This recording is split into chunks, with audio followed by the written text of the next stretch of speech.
Let's now continue to reflect on some of those important undertakings in the declaration adopted by leaders yesterday. Senior fellow at the Atlantic Council, Colin Coleman, joins us now for more. Mr. Coleman, thank you so much for your time and for joining us this morning. So that 30-page document was then released yesterday on day one of the Leaders Summit. Some asking what happens next, who's going to take some of those declaration points forward. Others saying that, well, it's not a binding decision, but it simply gingers up some of those existing issues that we have. What's your take on how South Africa handled the presidency and just some of those speed humps that it experienced over the last 12 months? You know, I can't overemphasize enough the victory represented by the adoption of the Leaders' Declaration in the face of pressure and resistance from some. This declaration is broadly positive for Africa's place in the world if you read through the 30 pages. But still, much work needs to be done by South Africa at home to practice what is preached, particularly with regards to growth in South Africa, job creation, inclusion, food poverty, and other issues. You know, what disturbs me a little bit, because I teach at the Columbia Business School's on a course on doing business in Africa, the next frontier of global growth. And in respect of what's coming in Africa, you know, we're going from 17% of the world's population to 40% of the world's population by 2100. And we don't create enough jobs and economic activity to feed, clothe, and employ these Africans. There's going to be mass migration into particularly Europe, and it can change the face of European politics, and is already. But I think we've seen a trickle of migration, which is going to explode if we don't get on top of growth. And debt in Africa is crowding out spending on effectively economic and social and human development. And therefore, one would have hoped to see some commitments to reducing the amount of debt. There's about $3 trillion of GDP in Africa and 54% debt to GDP. And the interest payments, as per the expert panel led by Trevor Manuel, is crowding out these human development expenditures and investments. Yeah. And we need to see a commitment by the world, if not now, in the short term, to reducing this debt pile to give breathing space to Africa. Right. So I would have hoped to see a very practical quantum of commitment to reduce the around $1.8 trillion of African debt by around a third, which would be equate to around $500 billion of debt in the form of debt forgiveness, haircuts, and so on legacy debt. And you must understand, much of the debt outstanding, the creditors are sitting in that room at Nasrec. They're the G20 countries like China, France, UK, Germany, Saudi Arabia, and others. And about half of the total debt stack is private, owned by private creditors, and half by these governments sitting in that room. So there's plenty space for these countries to make commitments which were not made. So I must say the zero commitments in quantum to mobilize a vehicle to reduce African debt was a disappointment. So in sum, I think it's a partial victory and a step forward for South Africa, but not a complete victory for Africa. Well, Colin, I mean, it's very interesting that you speak on that crowding of debt. I mean, the General Industries Workers Union of South Africa put out a statement reacting to the declaration, and they speak of a debt trap. They call it the debt trap, and they say that the so-called debt sustainability proposals are a fraud against the people of the global South.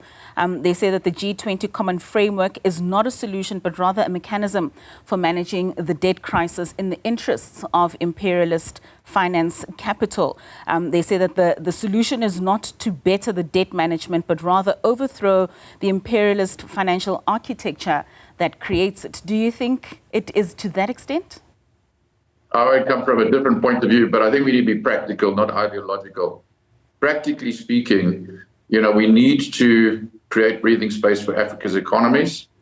To do that, the people sitting at the table own a lot of the debt. I'm not saying they're not doing things. European Union committed 7 billion euros on Friday at a conference I was at to clean energy and renewables. That's to be welcomed. But I think the core issue of how to give Africa a chance to develop and to accelerate its economic growth is around debt sustainability, not so much credit agencies or those kinds of issues. You know, the markets, and I spent 20 years at Goldman Sachs, 25 years in investment banking globally. The markets analyze debt and they mobilize the price, their balance sheets into African debt according to prices they determine, not only just the credit agencies. But I think what one would observe is the United States, for example, committed $20 billion to Argentina very recently, you would have noticed. In this situation, one would expect that if we were to get from the 20 nations $180 billion of debt forgiveness between them, so roughly $10 billion per nation on average, although one would do it according to their legacy debt sharing, their proportion of legacy debt, and the size of their GDPs. One would hope that the global institutions like the IMF and others could mobilize a African finance debt forgiveness mechanism that can help under the realization that it's in the global interest for Africa to accelerate its economic growth. So I don't think this has been nailed, so to speak, by this G20. One would hope that on the back of this G20, there could be further discussions. I read the expert panel led by Trevor Manuel on debt and debt sustainability. And there was nothing I disagreed with in that, but I think that we need to get a lot more practical about how Africa's debt is going to be reduced and how we're going to give African economies the support to accelerate its growth. And when we speak on debt and we challenge debt, we certainly challenge the issues of inequality and just that sustainable development. So if we look at it from a strategic perspective with regards to how South Africa has led the G20 summit, how would you interpret the G20's emphasis on interconnectedness and the Ubuntu philosophy in fostering international cooperation, especially in addressing global inequality as well as sustainable development? You know, policies are good, but practically we want to see things happen on the ground. So this has been good. As I said, it has been broadly positive for Africa's place in the world.